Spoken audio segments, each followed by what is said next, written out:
All right, then let's do this thing. AEW. What do we got going on tonight's show, huh? What happened tonight on AEW Dynamite? Well, let me talk about something before I actually get into Dynamite tonight, all right? Now, I could have made a video about this separately. I could have done this yesterday or two. Obviously, everybody's still talking about Cody Rhodes right now and what the status of him is right now since him and Brandy have left the company. What was it? News was announced the news was announced yesterday and whatnot. I don't know what to really say about this. It's a lot to say, and yes, the statement was put out by Tony Khan first, and basically, thanking them for what they've done for the company, and both of Cody and Brandy putting out their own statements. Basically thanking the fans and all that stuff, and with them leaving the company and everything. I will say this: I am kind of surprised that they left. Mostly Cody, but I shouldn't say I should be surprised Cody left.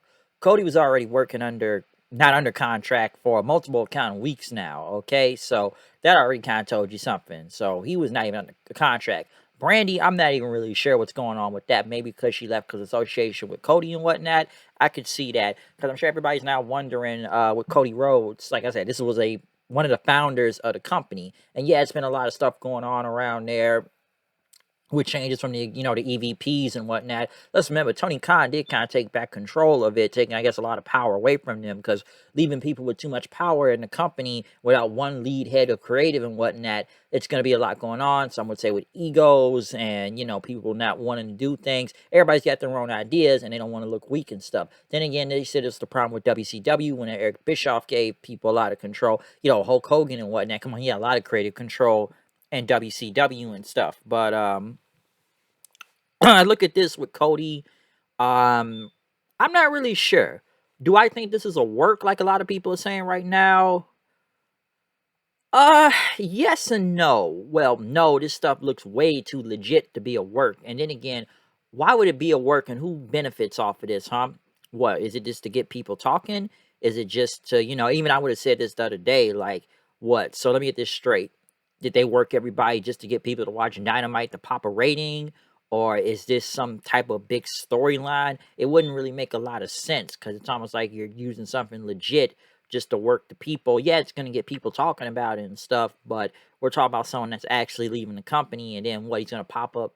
I don't know. Well, not tonight, obviously, but what in the next few weeks, months, I don't know. And then just happen to say everything's all good now. I know it's a lot more information still coming out about this because some people now wonder, will Cody Rhodes be at WrestleMania? Will he show up the night after WrestleMania? There's a lot to be said about this now. Like I said, I am surprised because one of the founders of the company left. So it's a big news story that is going on around right now. So I don't know what's still like I said, we all don't know the full story yet, but I'm just going by off the top of my head to what I kind of think about this. Or some would say Cody's direction in the company, or it's a lot that could be said. It's probably stuff I don't even know. Maybe somebody knows more than me. I don't know. Okay.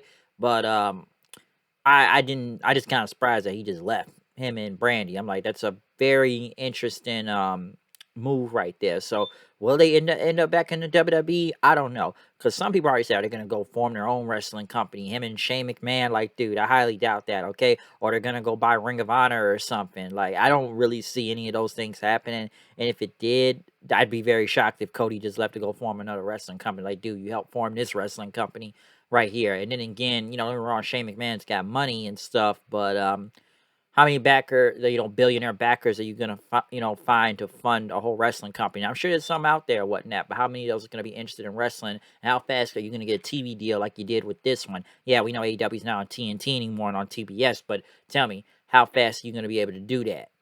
So it's a lot of questions going into this whole Cody and Brandy thing, leaving and stuff. I even know Dustin Rhodes. I know they say already said he's not going anywhere. He likes where he's at, so Dustin's not going anywhere. I don't know why people expected Dustin to leave with Cody. Like, I get it's his brother, but it's like, did the company really fuck with Dustin? Did Dustin have any problems with them? Like, Dustin seems happy, so if he don't want to go, he don't want to go. This is Cody's thing. Like, whatever reason why Cody left, he left, and we'll probably find out that soon. Maybe, I don't know, maybe a shoe interview or some interview. I don't know, but we'll see what happens with Cody Rhodes in the near future. I'm gonna say something about a little about that in a second once I get through the first promo of this show because my friend asked me, he was surprised that they even mentioned Cody Rhodes. I'm like, why would they not mention him? Well, somebody said I guess negotiations went bad or I don't know. I heard there wasn't a lot going good in the back. So I'm just going off my quick thought about this whole thing with Cody Rhodes and stuff. So I don't know, but there's a lot of questions to be asked about him. Just leaving the company, him and Brandy. So I don't know. Tell me what you think about what's going on, or do you think this is a work, or do you think it's legit? I don't know. I believe it's legit with him leaving. I highly doubt this was a work. Um, like I said before, if it is a work, who does this really benefit?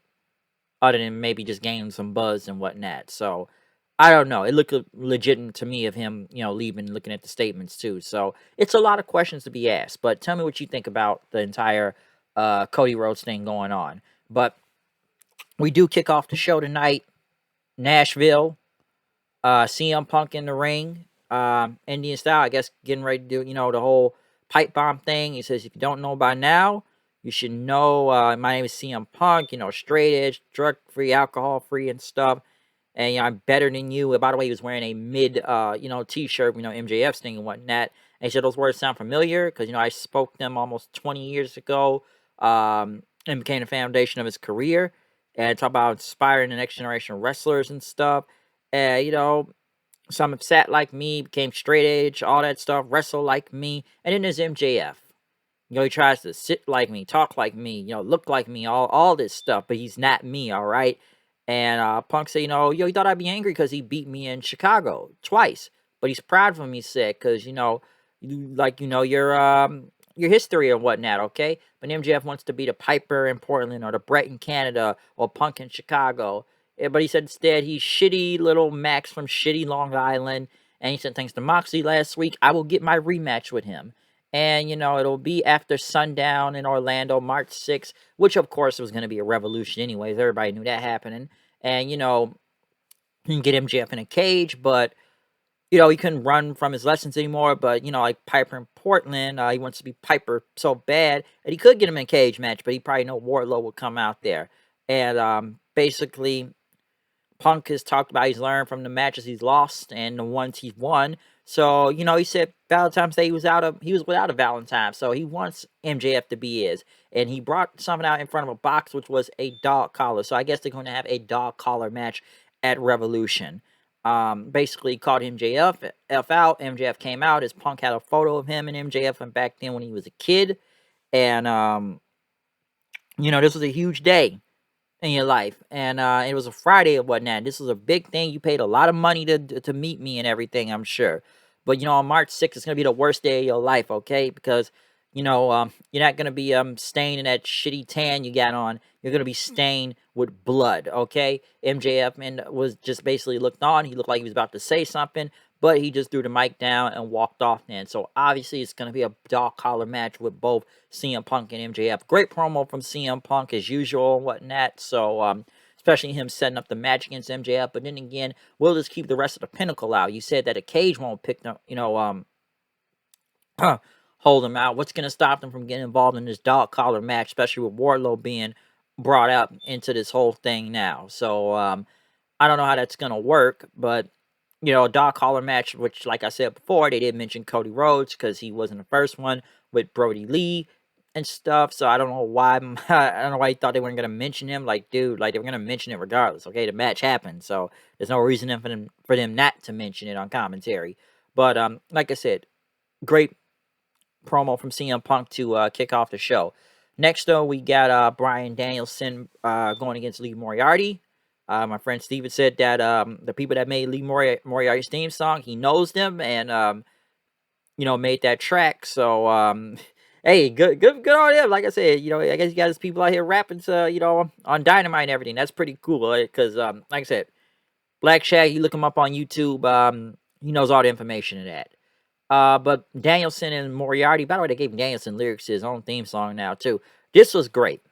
Okay, very mat-based, very technical style of wrestling out there. I enjoyed this. I'm sure it's not everybody's style when it comes to like mat-based wrestling and stuff, but I enjoyed Moriarty and Bryan out here. And they had like a good, almost 10, 12 minutes out there. So I thought this was a great match, okay? Like I said, Danielson is just killing it right now as usual. Lee Moriarty, from what I've seen so far, Lee Moriarty is really good and whatnot. And this was a damn, like I said, just a fucking great match with both of these guys. Of course, strikes going in, submission holds and whatnot. I enjoyed this. Just a lot of transitions and stuff. But Brian ended up stomping on Moriarty's head after he hit him with his running knee and whatnot, and basically put him in like a triangle sleeper, and even just flexing and whatnot before winning the match. But Danielson got in the match then and talked about he came out here to teach Lee Moriarty here about violence. He wanted to know if he passed or failed, but I'm not gonna ask the American public anything that can't be trusted. So he called out John Moxley then and stuff. Basically, we could team up and we can teach guys like Moriarty about violence and whatnot. And he wanted an answer. And Moxley came out then. Um, Basically, just over a little decade ago, he was just like Lee Moriarty, just young, poor, angry, all that stuff. Want to get his shot and everything. And talked about Bryan Danielson and everything. How Bryan, he traveled, basically in his wrestling gear and whatnot. As soon as he got off his car, and talked about he was the best wrestler in the world. And he's had more shots than him than before, but say he's never beaten him before. And Mox basically said, he showed up in AEW, like everyone else here, just to prove he is the best also. But now, that, the Dragon doesn't want to fight him, wants to join him and stuff. But Moxley said, you had a lot of good things to say and whatnot. And, a lot of skulls take a crack and everything. And, we can get back to AEW. We can run this place damn near. But Moxley, he wanted to try and think of any good reason to say no. But, he thought about it. And, he's got a good case and everything. Um, but it's that's the case. He basically said, he's already beaten him and stuff. I guess in his head. Basically told Danielson that if you want me to join him, we could create this stuff. Like, are you doing this for the future? Are you doing this because you're afraid of me and stuff? And he didn't say he's not saying yes. He's not saying no, but he's leaving it up to Bryan and whatnot. And so, like, you need to bleed with me first. So obviously, this is setting up a match between Moxley and Danielson at Revolution. Obviously, so we already know that match is going to come in. So obviously, he didn't say yes to join them, but I guess he wants to fight him first. And I will say this real quick. Whoever tried to say this is a dream match, I'm like, dude, they've already faced each other at WWE several times, so don't try to say it's a fucking dream match, okay? Dude, don't try, because it's gonna sound dumb coming from you if you say that. But yeah, great promo from Moxley though. I know that Keith Lee promo about him being in the whole Revolution Battle Royale, ladder match thing, not Battle Royale, but ladder match coming up. Wardlow came out, I guess, qualifying for the Revolution ladder match against Max Caster. Caster basically coming out rapping, even calling, Wardlow MJF's bitch boy. Obviously, Wardlow won this match, powerbombing the hell out of Max Caster, and then hitting Bowens with a powerbomb also. So, yeah, so far we got Wardlow and Keith Lee and the ladder match coming up. That's going to be crazy with both of those giants in there, so we'll see what happens with that. Britt Baker and crew were in the back telling Mercedes Martinez to finish the job and whatnot, and that Baker says she's the most powerful woman in AEW, and that's the best squad with her and the best sensei, which was, listen, I don't watch Cobra Kai, and I really should, and listen, I've seen the Karate Kid before too. It's been a while, but Sensei Kreese and whatnot from Cobra Kai. So yeah, what was it? Martin Crow, that's his name. Basically from Cobra Kai showed up. That's her. Obviously, Baker's a fan of the show and the Karate Kid and whatnot, so that's why they brought him here. And Martinez says, "Time to go murder a bitch and everything." And Baker asks Crow, what she should do if she loses. Basically, he said, "You must end her." So yeah, folks. The Karate Kid exists in AEW, or Cobra Kai exists in AEW. But I really should watch that show, though. It is really good, though. Next, Tony Schiavone was in the ring for an interview with Hangman Page. Page came out talking about his match last week with Lance Archer. Adam Cole ended up coming out and interrupting him then. The crowd, pro Adam Cole out there, let me say that too. Basically, you've had a lot of great matches. You went against Danielson, Archer, Omega, and stuff. And basically telling Schiavone to get the hell out of the ring. And you got a right to call yourself the world champion, okay? And You know, he would say he's been a world champion everywhere he's been also and stuff. It's a shame that reign would end soon. But Paige says, it must have been weird if you just, leave, watch your friends build this wrestling empire or whatnot. And, I've been, your Bullet Club buddy and, ROH roommate and stuff. But, I'm the world champion right now. And, it's a belt you will never have. Cole basically said, his friends, your friends in the league, you haven't mentioned them in a while and stuff, or your Dark Order buddies. What happened to them? You just left them behind too? But Paige says he's made mistakes. He's not perfect and everything, but Cole's not much of a friend himself. Cole, you stabbed your friends in the back everywhere you went and stuff. And Cole said, we know each other for over 10 years and everything, all right? And you're just the other Adam, as I'm Adam Cole. But Cole, basically, I got enough of respect for you. But one day we will fight for that AEW title. They end up shaking hands. Then Cole walked off. Red Dragon. Finally, we have seen Red Dragon, especially Kyle O'Reilly. But Kyle O'Reilly had a kid, so that's why he has not been here. Bobby Fish, they just must have had nothing for him until Kyle O'Reilly came back because they needed Red Dragon. But basically, all the Undisputed Era then start beating the hell out of Hangman out there. Dark Order came for the save. I guess 10, the guy that's number 10 in there went nuts, started beating up the security guys then. I guess all pissed off after that. Me and my friend Kyle, my co-host and everything, I've got to agree sometimes. I've noticed this for a while with Hangman Page also, that the people he's gone against mostly been more over than him. And I feel like his reign has been okay. Not saying he's had bad matches or anything, but I feel like his presence on the show, yes, he is the world champion and everything on here, but is he the most important thing on the show right now? Honestly, not. I still go back to even when, yes, the chase was good for him going for the title and the people were behind him. But I feel like after him being the champion now, I feel like people side more with his opponents. Honestly, I thought Danielson was going to win the title. I knew it wasn't going to happen, but by God, the way Danielson been killing the fucking game and everything, I felt like Paige low-key kind of somewhat became an afterthought after that. Even with Cole right now and Red Dragon, did you see the pop they got compared to Hangman's pop when all three of those guys came out? And come on, the people were damn near cheering for them to beat the hell out of Hangman Page and stuff. It's a lot that can factor in Hangman's title reign. I just feel like it's been kind of in a way. He's had very good matches, okay? Like great matches, but how many people are still caring about him being the champion at the same time? Some could go back to even when he took that extended time off. Yes, he had a kid and everything, but he took more time off. And when you brought in bigger stars during his time off, from Punk to Cole to Danielson, in a way he fell kind of fade into the background. But they had to finish the story off with Omega and everything so he can become the world champion. So I don't know how long Hangman's going to still be the champion and whatnot, but I don't know if Cole, and honestly, I don't even think Cole may even beat him, but I'm already seeing people say Cole's already going to beat him, most likely at Revolution, if that match even happens on there. So, I don't know, man, but I feel like the people that not Cole, but Hangman goes against, they're getting the bigger pops more to him, and it was already an example with Cole and Red Dragon, just like I said, all the Undisputed Era getting a bigger pop than him out there. Next, though, Santana and Ortiz went against Chris Jericho and Jake Hager. Chris Jericho, at least I can say, is in way better shape than he was not that long ago. Eddie Kingston came out. Huge pop for him. We haven't seen Eddie Kingston in a good minute. But this was a very good match. Now the finish, though, some would kind of say a little bit wonky in a way, I thought. Because, yes, Santana and Ortiz ended up in their street sweeper finish. But Jericho kicked out. Eddie Kingston got in the apron in. I did like when Jericho caught, I think Ortiz and everything, and he put him in the walls to Jericho. That was pretty cool.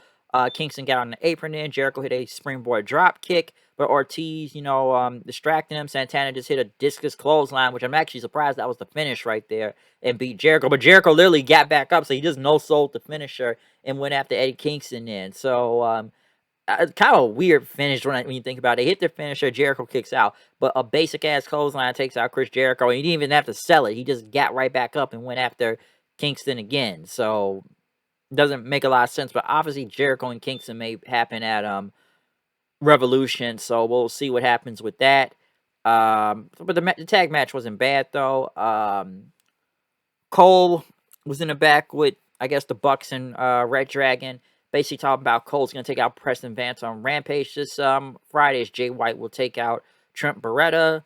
And I guess, you know, it's a big faction and everything. And then they walked off. They start arguing each other how many kids they had, too, between O'Reilly and the Bucks and whatnot.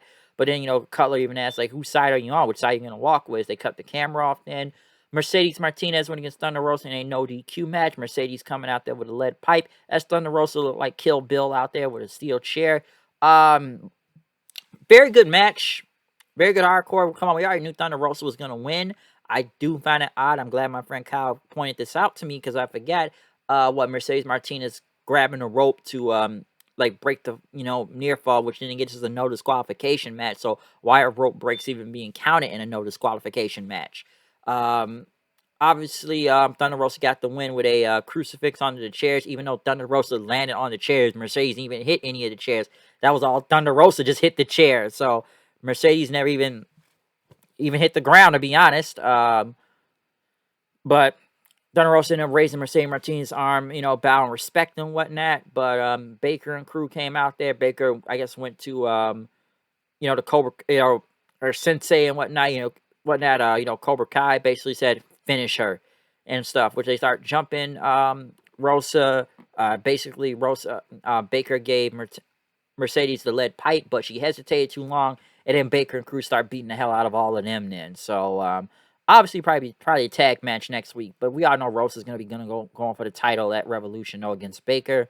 Baker, I still feel like they kind of got her just doing anything right now, but we know, I honestly believe Rosa's going to win the match at Revolution, be the champion, to be honest. So I expect that to happen.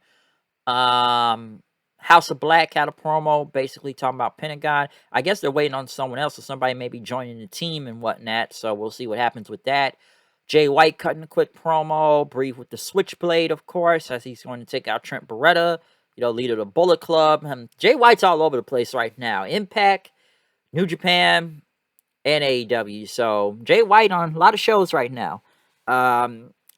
But in the main event, we had Sammy Guevara. I still don't know why he has 2 titles. Going against Darby Allin for the TNT title. Wow, you want to talk about an insane match. This was crazy, and a damn good match, too. One, Darby is just like a freaking pinball machine out there, damn near killing this guy. Okay, this guy's just crashing and burning everywhere, just bouncing off the ropes. Sammy in a senton on the ropes, just knocking Darby back. Darby ran, like, did his dive on the outside, and Sammy caught with, like, a cutter and everything that looked insane. Very smooth, by the way, too. Even Sammy doing, like, a big senton off the top rope onto the apron, which Darby got out the way. This was just insane, but as Darby was getting ready to set up with a coffin drop, Jose came out and try to come out for distraction. Sting ended up taking him out. Andrade ended up taking his like iPad tablet, hitting Darby in the head with it. Sammy basically just kind of shrugged it off, hit him with his GTH for the win. But next thing you know, Matt Hardy comes out, and then he starts beating the hell out of Darby Allin then. So we got to get the Matt Hardy crew in here somehow. And then Sammy came back in the ring, you know, trying to take out Matt Hardy then, ran him off, and Andrade ended up hitting Sammy with the apron in as Sting ended up getting in the ring with his baseball bat, basically pushing back Andrade as he was holding up both the TNT titles then. So basically that was the end of the show. Damn good match. You know, right after the whole interference. By the way, we see a lot of interferences in the.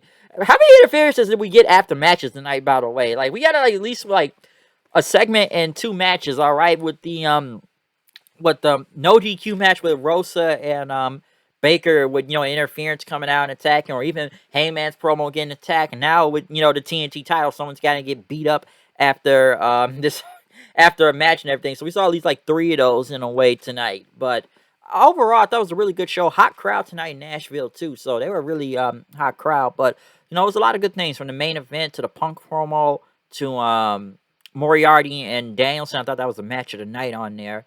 The Mox promo was pretty good. Good to see Red Dragon back in action. Like I said, wasn't a bad show. Really good show tonight for AEW, I should say. Other than like the other problems they had on here tonight. But some good things did happen on this show tonight. But other than that, comment, subscribe, follow me on Twitter at HoodedKnight890. We are out of here from here. I will see you guys tomorrow night for Impact and whatnot. So yeah, this was the show tonight for Dynamite and stuff, okay? TBS. But yeah, Rampage will be on early. So I guess it's going to start off when SmackDown starts off this Friday. I guess due to the All-Star game about to happen this weekend on, TNT, TBS or whatever.